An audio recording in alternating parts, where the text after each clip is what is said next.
You're listening to the voices behind Women's Cricket Chat. That's Hannah, Georgie, Cassie, Mahika and Alex. Coming up on today's podcast, we've got Ireland captain and Ireland all-rounder Gaby Lewis. We talked to Gaby about all things cricket and balancing it alongside her studies, as well as, hitting that T20 century in La Manga last year in the qualifiers, and how, despite playing really well in the qualifiers, not just herself but Ireland as a whole, coming so close to qualifying last September to just narrowly missing out on a place due to Scotland, and how they use that to fuel them to qualify. Welcome back to Women's Cricket Chat. Today you have me, Georgie and Alex, and we are joined by Ireland Women's Cricket Extraordinaire International, Gaby Lewis. Gaby, welcome to the podcast. Thank you. Thank you so much for having me. I'm delighted to come on and talk a bit of cricket. Yeah, just dabble in a bit of cricket, but you've not been doing cricket today. So what have you been up to today? We've managed to find a slot on a sort of dreary Tuesday evening, but it's not just cricket you do. What have you been up to today? So I actually am studying in college at the moment. So I'm studying radiography full time alongside cricket, which sometimes proves difficult, but we've managed to fit in as of yet. So I was in the hospital today doing my placement from 8:30 this morning. So that was fun. So I'm just trying to kind of build up. I have a 12-week block now, and then try to get as much of that done this side of Christmas. And then we kind of go to Pakistan. So I'm going to have to make up that time next summer or whenever I get free time. I mean, it does sound hectic, but I guess lots of cricket is better than not enough cricket. Exactly. And like the last few years, especially with COVID, you'd kind of bite your arm off to get this much cricket at the moment. So having it's very exciting. So we can't complain. I'm loving it. So yeah, it's been great. So why don't we start at the beginning? So obviously, you're quite young, you're quite young, and that's great. So you've been involved in cricket pretty much your whole life. How did it all start out, and what helped you catch the bug? So I actually, obviously cricket is quite small in Ireland. So a lot of us, it's definitely changing, but a lot of us at the moment would come from cricket families, which was kind of how most people started. So that's actually how I started. My dad played for Ireland and my granddad played cricket as well. So that's kind of how I got into it. I was born and bred in the cricket club, played alongside my sister growing up as well. So yeah, that's kind of how I got into it. And I just loved it ever since. I tried to play as many sports as I could, as parents do, you get thrown into loads of sports, but cricket was always my favorite and my one that I knew that I'd stick at. And obviously coming from such a big cricket-heavy family, like you just mentioned, did you ever feel a sense of pressure to pick cricket as your sport? Or did you just really love playing it? Yeah, no, I really love playing it, and I don't think my parents weren't pushy at all. It's just kind of where we grew up, and I obviously I just fell in love with it. My sister she played in the 2016 World Cup with me, so she kind of took a little step back from the cricket Ireland setup. So there's literally no pressure at all from my parents. But yeah, she still plays club, and then I just stuck at it. I love it. I love kind of doing well and playing with my teammates. So. And what are the opportunities like for young girls to play cricket in Ireland? Because obviously it's got much bigger, so I'm hoping those are increasing. But when you started, what were they like around the country? There was a kind of maybe one or two girls teams in our club, but I think they were kind of set up when we joined, and I played mostly with the boys, which was obviously I find it great, but obviously that shouldn't happen in a way. But no, I loved it. I think playing boys cricket it's only going to make you better and tougher as well, and it's kind of great when you do well against boys, because they always used to hate when you score runs or you'd hit them for a boundary. They'd get a lot of slagging from their friends, which was funny. But yeah, that's kind of what. And then we kind of set up a women's team in my club, and then we haven't really looked back. We've now got 2 women's teams, so it's definitely on the way up, and I think they're definitely driving it into schools, like primary schools. Cricket Leinster and all over the country are trying to pump that through schools to try to make it more of a mainstream sport, because it obviously is competing against Gaelic and hurling and camogie. So, and you mentioned earlier that this winter you'll be touring Pakistan. Have you ever toured Pakistan before? And are you excited? Because obviously on the men's side of things, the England men's team have just toured Pakistan for the first time in about 17 years. So I'm curious to get your thoughts on your preparations. Yeah, it's very exciting. I think it's kind of like a couple of the girls are really excited because it's one that they've always wanted to do. And I think to get the opportunity to tour there, we're very lucky. And we're very excited. Like anytime you go to a new country, you're always kind of excited to experience new things. And yeah, we've heard a lot of great things, and we are really excited as a squad. So it'll be obviously it'll be hot over there as well. So kind of continuing on our heat prep that we were doing for Abu Dhabi. And you mentioned you've been out in Abu Dhabi, and it's been quite an exciting time recently for the Irish women's national team qualifying for the T20 World Cup. And Pakistan are actually in your group alongside England, India, and West Indies. But what was it like to qualify for that and to know that you're going to be going to that World Cup? Oh, it was amazing. I think having gone through the heartbreak of the last qualifiers and kind of never wanting to be in that, hopefully now, like never being in that position again. But I think that kind of really gave us that extra drive to get over the line in this qualifiers, and I think it made it kind of that extra special knowing what we missed out on the last World Cup, especially it being in Australia. But we were hugely delighted. I think, especially with all the close games that happened in that tournament, like there was obviously in other countries the standards getting even better, like bodies are really investing in women's cricket, which is great, but it obviously means that there's more competition for us. So look, it was great, absolutely brilliant to get over the line, especially when you know other countries are now investing in their structure as well. So yeah, we were absolutely delighted. And you mentioned there about the heartbreak of last September of the qualifiers. However, in the first match, I mean, we can talk about it because it was pretty spectacular. You managed to hit a match-winning century of 105. What was that like? Because we had Mary Warden on a while back and she was just like, wow, it was so great. But we kind of want to hear the inside scoop from the batter herself. Yeah, it was great. I think anytime you score 100, it's always a great achievement. And I think, look, so we were just delighted to win the game. You look at it as a team perspective also. But I think it was really interesting playing in those qualifiers, seeing the likes of Germany and Italy and sorry, not Italy, France. Jeez, pardon me.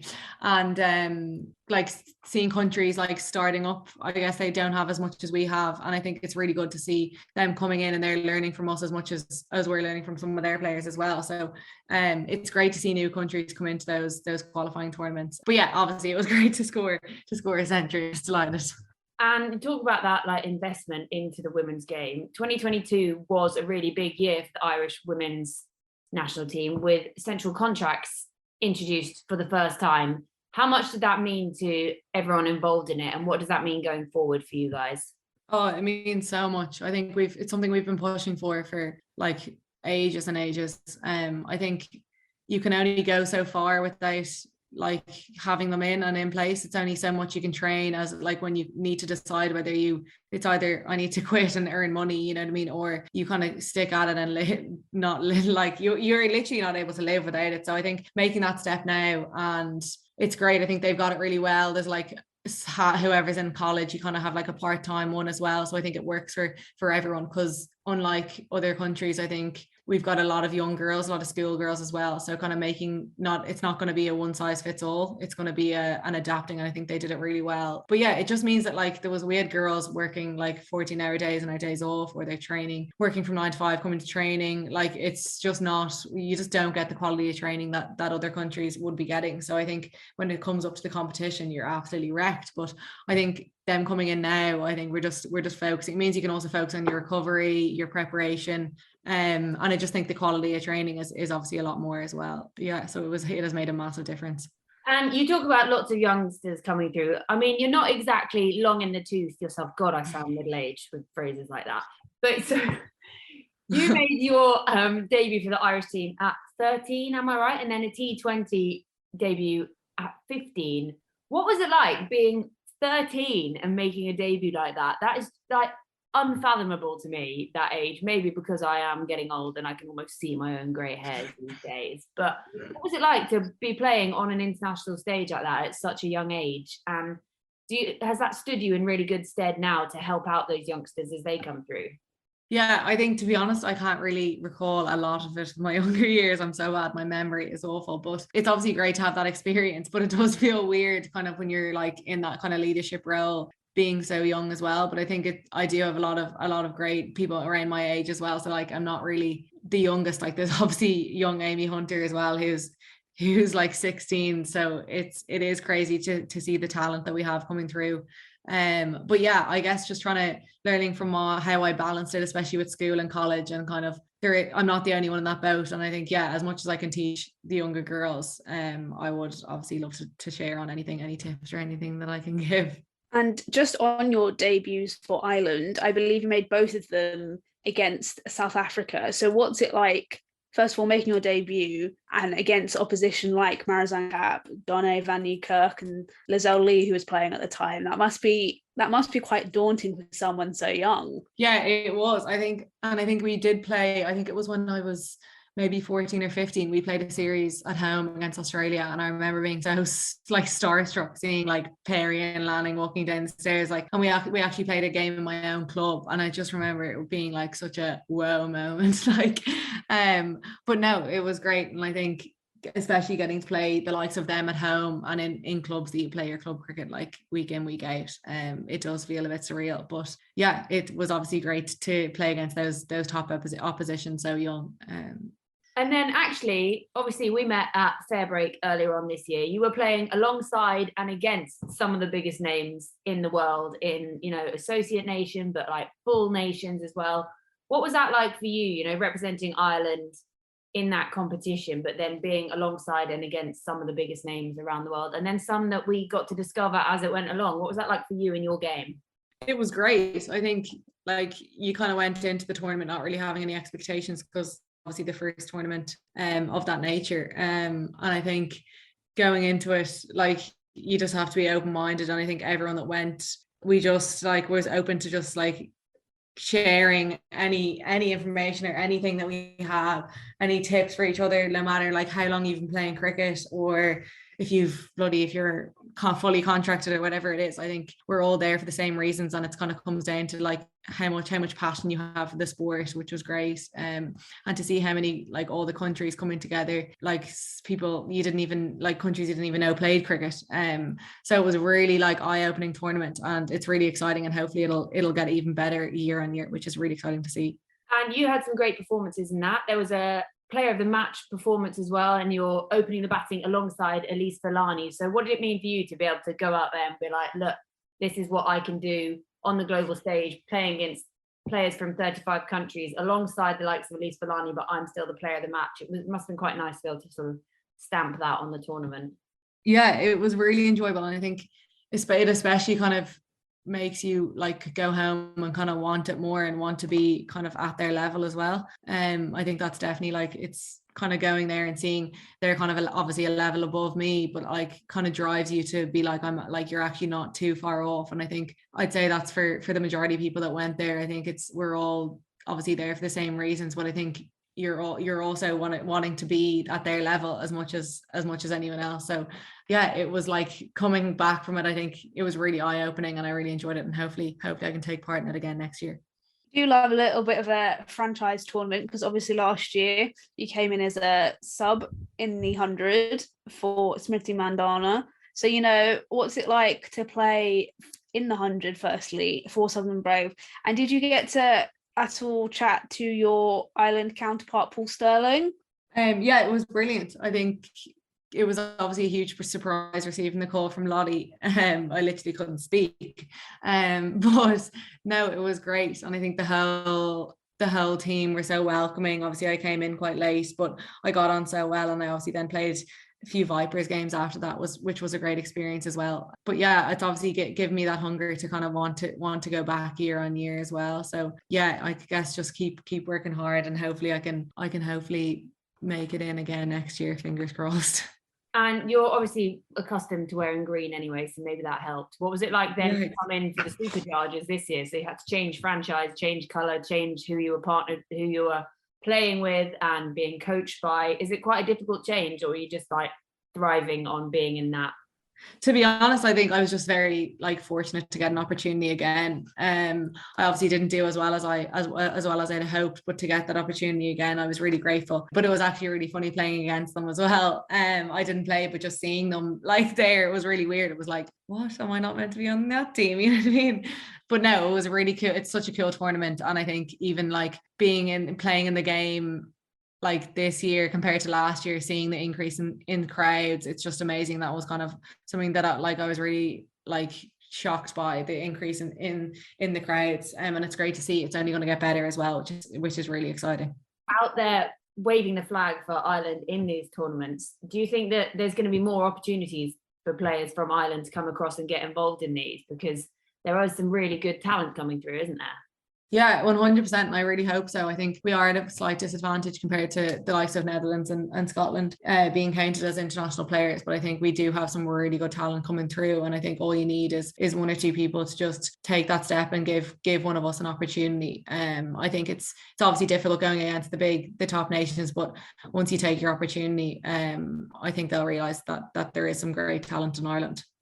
And I wanted to ask, obviously last season in the 100 you played under Charlotte Edwards, who's a legend of the game, and this season you played under were coached by Danny Hazel, another legend of English cricket. So I just wanted to know what it was like playing for both of them, and what differences and similarities do they have in their coaching? I think I was kind of under Lottie a lot more. I think I didn't really get to fully see how Danny Hazel like coaches or that, because she was actually quite sick for the last game. But Lottie's such a relaxed person. I think she's so honest with you and like will tell you straight up like the good things and the bad things, which is something I really like as a player. I like to, tell me straight how it is. But she's also up for the good fun, which is also a great thing as a coach as well. So I loved playing against her. She's always there with a smile on her face and can always be serious at the times needed. So.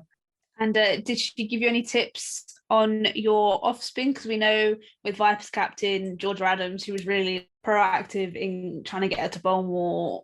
And it's worked out well for Gads because she took a whole heap of wickets. So I'm just curious to know if Lottie gave you that same nudge. I actually didn't, because I was kind of focused on my batting. I kind of took a break from bowling because it was causing me a bit of issues. I kind of got a bit yippy, but I'm hoping this winter to get it back on track. And hopefully next season I'll be back bowling. And so you've had all these experiences at different franchises, and you're quite a seasoned pro with Ireland now. And then you actually have captained Ireland as their youngest female captain. What was it like making that step up, and what's your kind of captaincy like? I think it was really exciting opportunity for me. I think especially captaining at home was a great opportunity and I absolutely loved it. I think it really helped having Laura Delaney around the squad. I know she wasn't in the squad because it was at home. She was around us 24/7, and I think having that knowledge to kind of bounce off, and like also having Mary Waldron on the pitch was amazing. I think having that experience and just kind of reassurance, I guess, because like starting captaining you kind of second guess yourself quite a bit, but just having that extra backing on the pitch and off the pitch, they made my life a whole lot easier. But yeah, I loved it. I love leading the team, and hopefully in the future I can get back to it. And obviously you've played all these different formats, the 100, T20s, one days. What's been your favourite format to play? And do you have hopes of playing Test cricket one day? To be honest, when I was younger, I used to way prefer T20s because I'd be on my feet for 50 hours. I'd be like, oh, it's such an effort. But now that I actually like have the ability to bat a bit longer, I think I way prefer 50 overs. And it's obviously more mentally challenging, which I love as well. Kind of like testing your skills over a longer format. I would obviously love to play Test cricket, but at the moment we're just kind of trying to focus on playing as many T20 and ODI games as possible, I think. That's our kind of priority at the moment. And I'm guessing T20 is right on the top of that list at the moment, because only a few months now until the T20 World Cup starts. So we're recording this on the 4th of October, and it's just been announced it starts on the 10th of February. Am I right? Yeah. So not long between now and then. What is the plan for all of you, between now and then? Because you have the qualifiers. You made it to the final, lost to Bangladesh in that final. But going forward, what's next? So we obviously have a really important tour to Pakistan before that, which is kind of our like aim at the moment, because obviously world championship points, and I think that they're games that we can really target to come in as underdogs and kind of take those two series. We play an ODI series and a T20 series, so it's really exciting. And I think we came up close in Ireland in that try series, so we're hoping to get one up and then when we go over there. But I think that's our focus at the moment. Obviously we're hugely focused on the World Cup as well, but kind of one tour at a time. I think it's easy to get ahead of yourself, but I think just taking it one tour at a time will really help us, and fingers crossed we can win those two series. And for you personally, what are you working on at the moment? Is there a specific thing that you've got, a certain shot or a certain attitude, or what is it for you that's you're working on most in your game right now? I think it's just to tighten up my technique a bit. I think it's kind of hard during the season to fix kind of technical things, but I think now finishing the season, I kind of want to take these few months before the World Cup to just tighten up on my technique even more. And yeah, that's kind of my main priority at the moment, and kind of just continuing to try hit it as straight as I can. That's going to be my priority over the next few months, and hopefully it comes off. And when you play franchise cricket and you get to play with all amazing players like Danny Wyatt and your Shrubsole, the works. I don't know why I'm just naming Vipers and Southern Brave players, but we moved. Do you ever get to like pick their brains, and do they ever give you advice on anything like batting technique wise, or how to play the shot or play conditions? Yeah, 100%. I think that was the great thing about playing in those franchise leagues and in the 100, like being able to play with them and kind of like picking their brains as well. They're always open to helping whoever they can, which is great. And I think that's obviously the huge benefit of Fairbreak. It's kind of exposing other nations to that as well, which is great, which is really exciting, and hopefully it can continue for the next few years. And for young girls growing up in Ireland, seeing you as a role model, having come through the system there, and now the central contracts, and then something like qualifying for a World Cup, what does it mean for them and for the sport growing in your country? Because as much as I would love to have a go at hurling and Gaelic and all that, you must obviously be like, right, come on, you want to get involved in cricket. What does it mean to them to be able to see you and the team performing so well? Yeah, exactly. I think that's the like main thing of, right, let me rephrase. That's the one of the things that we obviously love. We love being role models. And I think if we can inspire one or two young girls to pick up a cricket bat, that's all we can ask for. And I think especially competing against those, like the likes of hurling and Gaelic, they're not professional, they are amateurs. So kind of seeing that there is a career in cricket is hugely enticing as well. And I think that's something that's obviously only happened in the last few months, but I think it's the only way forward to kind of compete against those sports. So yeah, I think it's as much as I hope that we can inspire as many young cricketers that we can. Are there any transferable skills between the sports? Because I can't say I've ever tried hurling, but I'm wondering if there's anything you can bring over from that into cricket. I think so, but I think you hold now, to be honest, I didn't play it when I was younger, but I think you hold the hurl the other way around with your hands. So like in batting, your left hand's on the top, but in hurling, your left hand's on the bottom, which I wouldn't be able to do. Get you in on the switch hit. Yeah, I know. Surely I wish I played when I was younger, because then I'd be able to switch it. I think you'd also have a hell of a lot of aggression. It seems very aggressive to me. Yeah, definitely don't have that in me. And so if you hadn't gone into cricket or discovered cricket, I know you're studying radiography, but what else would you wanted to do? I actually played a bit of hockey when I was younger. I really enjoyed hockey in school, and I kind of continued to do them both at the same level up until, like, I think I played Irish under-16s for hockey, but then it kind of came to a point where I had to choose, and I always knew it was cricket, but I kind of wanted to keep them up as much as I can. I loved playing hockey in school, and I think it really gave you like break from cricket at the same time, because obviously cricket you're playing with a lot of variety of ages, but I think playing around your own age is hugely important as well. So that kind of brought that aspect into it, which I absolutely loved. And also the fitness element of it, there's obviously a lot of running in hockey matches, so I kind of use that as my fitness as well, which was great. And India men recently toured Ireland. Ireland didn't do too bad. They're a little bit unlucky in some of the games.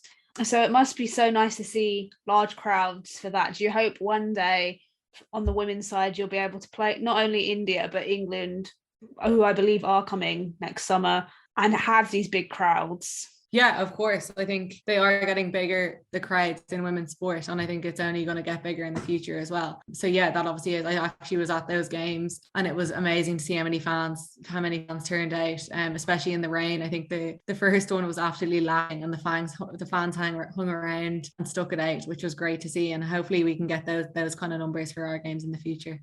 And what does it mean to have players like that bigger support network in Ireland? Because you've had your contracts, you've been playing a while, it's like, right now finally notice us, because I am thinking, right, I need to get to Ireland, I've never been, maybe I need to come and watch. So how can you encourage for families, young kids, boys, girls, anyone to come and watch you guys play? I think just enticing that it's obviously a great sport to watch. I think there's as much as we can play, and kind of we have been like spreading it around the country. I think we played Super Series games up north and up the northwest, which obviously bringing a new crowd. We played the Tri Series up the northwest as well, and I think just kind of letting people know that it is out there. I think advertising it and as well as us just showcasing ourselves as well and being those role models, as you said. That's all we can kind of do. And yeah, just doing those little bits along the way to get people to notice the sport that we play. And you mentioned previously that you went to the India and Ireland series. Do you find it difficult sometimes to kind of switch off and just be a spectator, or do you kind of think sometimes like, oh, they got to move the fielder to this placement and that? Because I know it's really difficult to switch off. No, to be honest, I don't. I just love watching cricket, and I think I obviously go to a lot of the men's games because I'm going out with one of the guys, and I think you kind of have to switch off. Like if I'd switch on the whole time, I'd be driven mad. But no, I am able to just sit and watch, which is a good skill to have. Do you ever go in the nets together, the two of you? Absolutely not. We try. We don't. We obviously with both of us touring, we don't really see each other as much as we'd like. So I think any time that we have together, we try not talk about cricket as much as we can, because it would actually take over our entire lives if we did that. He's just worried you'd do better than him, yeah? Exactly. Just jealous. That's the problem. Basically, we need to get you down to sixes, put you both in front of the bowling thing, and then you can be like, right, first pint is on whoever does worse. Exactly. Dinner is on whoever does worse. Not just the first pint, yeah. Think bigger, Georgie. Come on. I mean, Gabby, you've got a T20 century. I don't think he's got one, so you're already like one up. So there we go. Exactly. And for cricket as a whole, how, like in Ireland, obviously you've got men's and women's, how much do they interact and work with each other as a national team rather than two separate gendered national teams? I think we do interact a lot, and I think even training and gymming in the same place here and we always have each other's back. I think that's a main thing as well with the introduction of our Players Association. They've been pushing really hard for things, and there's obviously men and women representation on that, which is great. And I think especially in Ireland, like the main training is based in Dublin, so we're kind of both based in the same area. It doesn't really there's a bit up in Belfast, but most of it's in Dublin, which is, you're obviously running into them like when you're training as well. And I think there's obviously Laura Delaney's brothers on the men's team as well, so there is some connections there, which is great. And we always have each other's back, and we always support each other, which is really good to have. Just looking back on your career as a whole, what would you say in your cricket career has been the hardest thing you've had to deal with or overcome? Definitely when I went to Australia straight out of school. I think like having the success that I did when I was younger, I think I never really went through like a real like drought of like just like that real dip of form, and I think that's the first time I really like for that longer period and like kind of questioning your game as much as I did. I think going over there to play club cricket, I obviously really struggled to get runs when you don't have your teammates and you don't have your coach, which you have that, even like your family, you don't have that support network around you. That was really tough. But I think knowing that I've got through that as well is kind of, I wouldn't be where I am today if I hadn't gone through that. So I'm really lucky I did. And I think I also matured a lot as a person. My parents said that I came back a new person. But no, it was a great experience. And I think it's kind of changed the way I play as well, kind of like the more mental side of the game. I think like routines and stuff like that are hugely important, and that's kind of when I knew that I needed to implement them. And how old were you at the time, and whereabouts were you?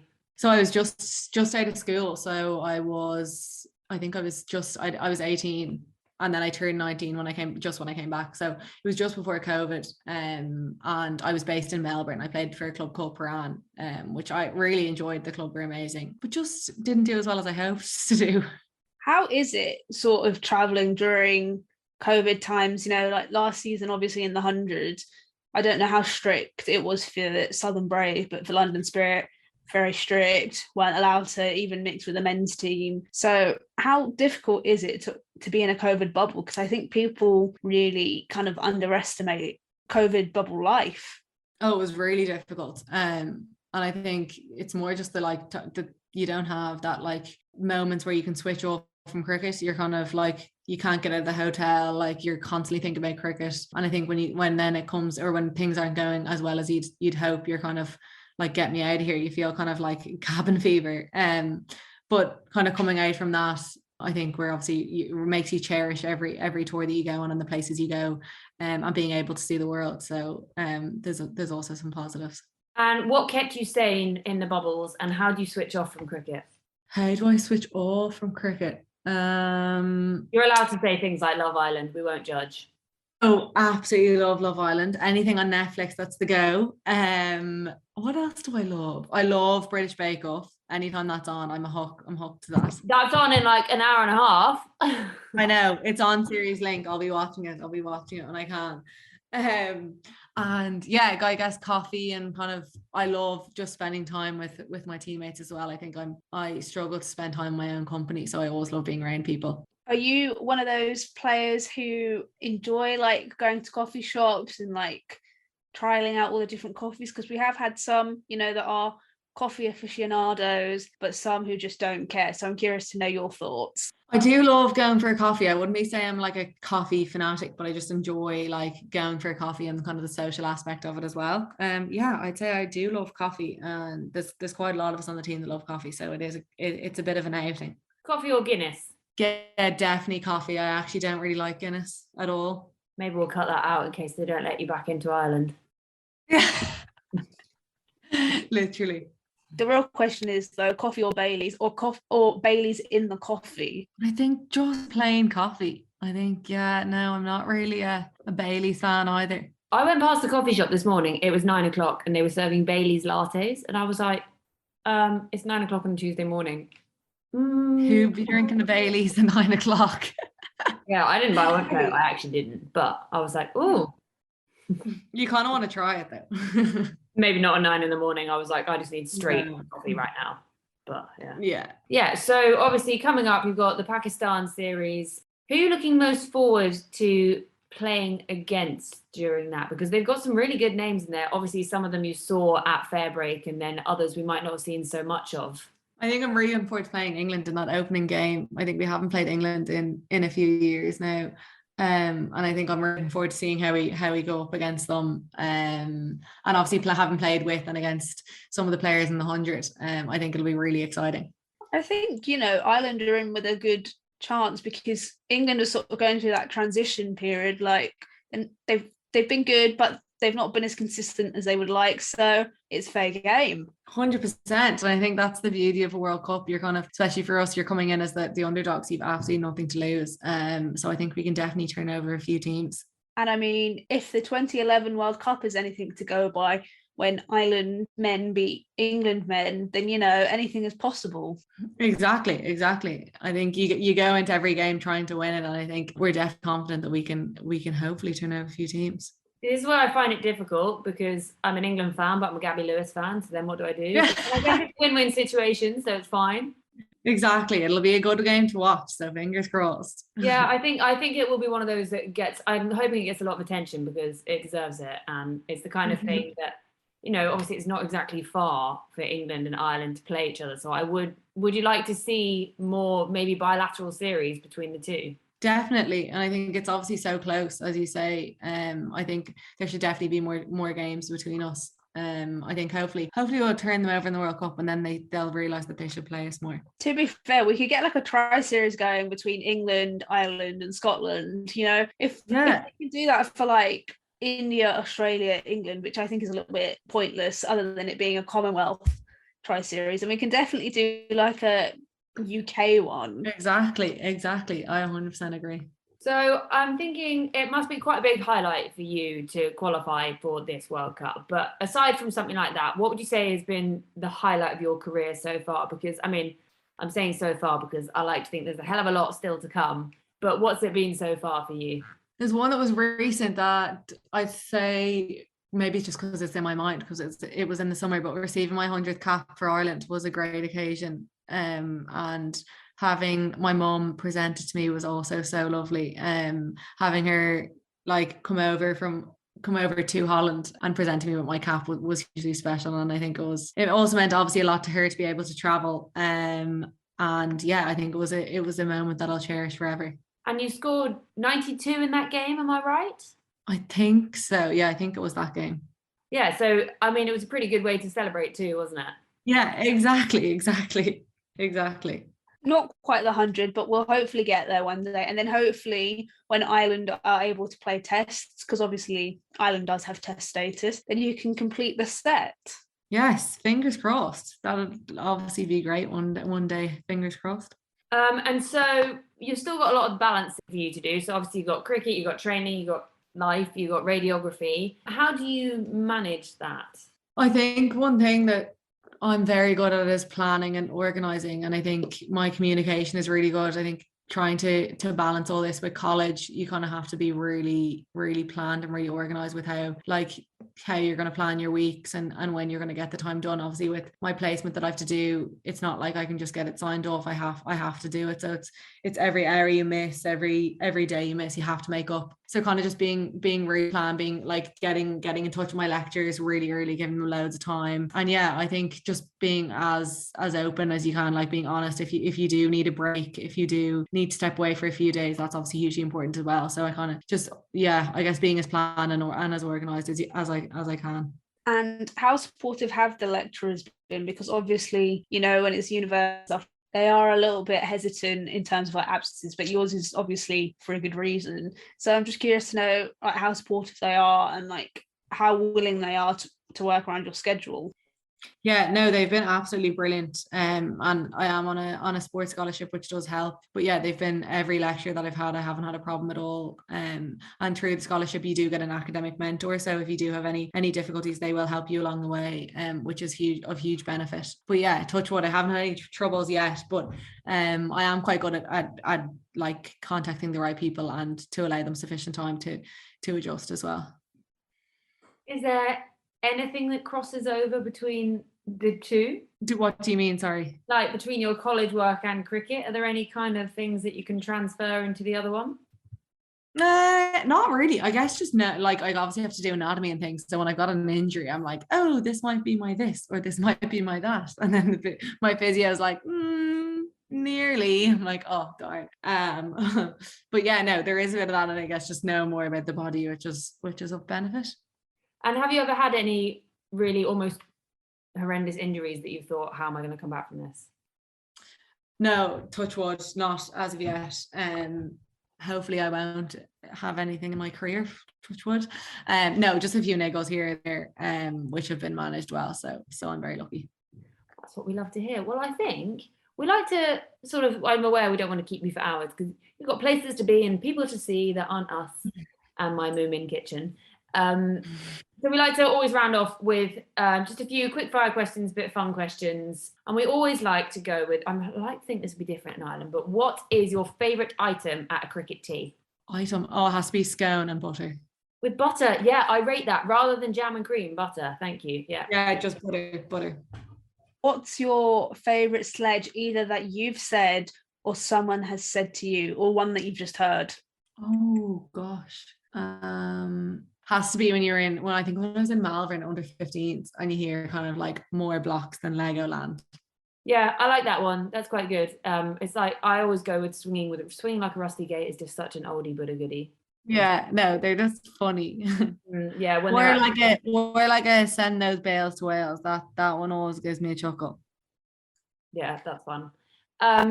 What would be your beverage of choice? We've been through coffee, but I'm guessing definitely a gin and tonic. Oh, I love gin and tonic. Yeah. A flavoured one or a normal one? It kind of depends. I do love a normal one with my favourite is there's an Irish brand called Gunpowder, which is my favourite, and there's another Irish brand called Skellig. They're both my two absolute favourites. So yeah, just normal with a bit of grapefruit. Good choice. Who's got the best fashion sense in the Ireland dressing room? Oh, I back myself. Strong. Yeah. I'm a bit of a fashionista. Who's got the worst? Oh gosh. Who's got the worst fashion sense? I'm gonna have to say Mary Waldron. I'm so telling you. Who's got the best and worst chat in the changing room? Oh gosh, best chat. Best chat has to be Cara Murray. A worst chat. Oh god, I don't really know. Probably Emma Richardson, because she just gets very nervous like throughout games, so she just like won't speak. who's got the best and the worst music taste in the dressing room? So like who's like your go-to DJ and who's you're like, nah, not having it.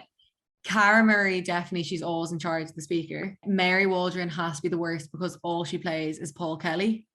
And we all just like can't stand the music that she plays. I actually don't know who Paul Kelly is.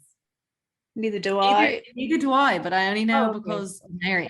Yeah. Paul Kelly was the name of my careers advisor at school, and he told me to be a school bursar. So like he obviously had absolutely no idea because I can't do math. And I have no money. So being a school bursar would have been terrible. Yeah. Favorite place you've ever played cricket? Oh, I'm gonna say, oh gosh, I love playing in Thailand. Ooh. Yeah. Favorite wicket you've taken? Well, I haven't taken one in a while now, so I couldn't even remember. I actually couldn't tell you. Okay, so if there was anyone you could hit for 6 in the world game, who would you like it to be? Oh, just hit her or him straight back over their head for 6. Ooh, probably some Ishmael. Ishmael. She'd be so grumpy. She'd be so grumpy at your pitch, and then later on she'd be like, "Oh, Gabby, you're so I know." good." She's like literally on the pitch. She'd be like, "Gonna kill me!" Like. And somewhere you would like to play? Ooh, I'm really excited to play in South Africa in like Cape Town. I'm really excited. That's probably my number one. Do you have like a specific celebration you would do if you took a great wicket? You know, what would be your go-to celebration? Like you would double fist pumper, or are you just like a silent shusher, or? Yeah, probably just a fist pump. I actually don't know. Hopefully I'll be able to tell you next summer when I'm back bowling. Like, guys, I took so many wickets. Did you see all my celebrations? And be like, oh no, sorry. Yeah. No. Yeah. Did you see when I got Nat Siver out of the World Cup on my double fist bump backflip? And we're like, I'm pretty sure if you did that, that'd be making the rounds on Twitter. Yeah. We have a double fist bump backflip, please. And I'm claiming creds. I can't even speak anymore. I don't think my back would be able to do that. Oh yeah, and then you're like, now I've got an injury. Great. Remember that injury? Yeah. Like one cricket dream. What would your cricket dream be? My cricket dream. Cricket dream. Oh, I don't really. Gosh, that's really hard. I think like short term, I really want to. I hopefully score an ODI century. That's what I'd love to do. Fair enough. And then you're going for the back celebration, yeah. I know. I've come close once or twice, but I haven't been able to get over the line. So fingers crossed soon. Last Netflix thing you binged? Oh, what did I binge? Oh, what was the one? I started the Jeffrey Dahmer one, but I haven't finished it. But that's the one I'm watching now. Yeah, I've heard that's quite intense. As in, like, you can't watch more than one episode a night because it's like. Yeah, but also the timing of it. Like, I wouldn't be able to watch it just before I sleep because I wouldn't be able to sleep. I just binged the entirety of all 7 seasons of Sabrina the Teenage Witch. Oh, interesting. Yeah, proper throwback vibes, but I like. Yeah, I back it. Yeah. Last book you read? I couldn't tell you. I don't read. I'm awful for reading. I do not read. There you go. Oh, I think maybe my last. It was probably about 5 years ago. I read the Andre Agassi book. Open? What's it called? Open. The Open. Yeah. I think it's probably the last one I read. Okay. If you could give one piece of advice to your much younger self, what would it be? Just keep enjoying it and keep playing with a smile on your face. Oh, I love that. Alex, have you got any more? Should we end with that? Because that's really nice. No, I think that's probably the best way to end. Yeah. And before we finish, Gabby, can you please let the followers know where they can find you on all the social medias? I'm on Instagram as my main. My handle is Gaby Lewis 66. That's my main. And my Twitter is something. I don't know. Probably Gaby Lewis or something. I'm not assuming that Gaby Lewis doesn't use Twitter very often. Yeah. Well, I do go on it. I just wouldn't really know my username. Fair enough. Well, Gabby, it's been amazing. Thank you so much for taking time out of your evening. What's really depressing is it's actually already dark. and it's not even 70. I know. And I just can't do I this. know. I have spotted that you also have a hot water bottle. Yes, I do. It can't be seen on the podcast. I actually am going to screenshot this because us and our hot water bottles. Alex, can you screenshot Yes. this, please? Yeah, I had to go for the hot water bottle too. But thank you so much for joining us on this sort of dark Tuesday evening, but not dark looking into the future. You've got Pakistan series coming up. You've got World Cup in the not too distant future. It's such exciting times for you and for Ireland cricket. And obviously, you know, hopefully the idea of returning to Fairbreak, which is just 6 months away again. So you'll get to see my lovely face. Lucky you. It's been absolutely amazing chatting. Thank you so much for joining us on Women's Cricket Chat. Thank you so much for having me. Massive thank you to Gaby for coming on and being a guest on the pod. Really interesting to hear her thoughts about Ireland touring Pakistan and whether or not they'll get to play a women's test match. Hopefully they will, because it doesn't seem right if all the other test playing nations get one and Ireland doesn't. But anyway, really interesting to hear about how she balances a cricket career alongside her uni degree and doing radiology.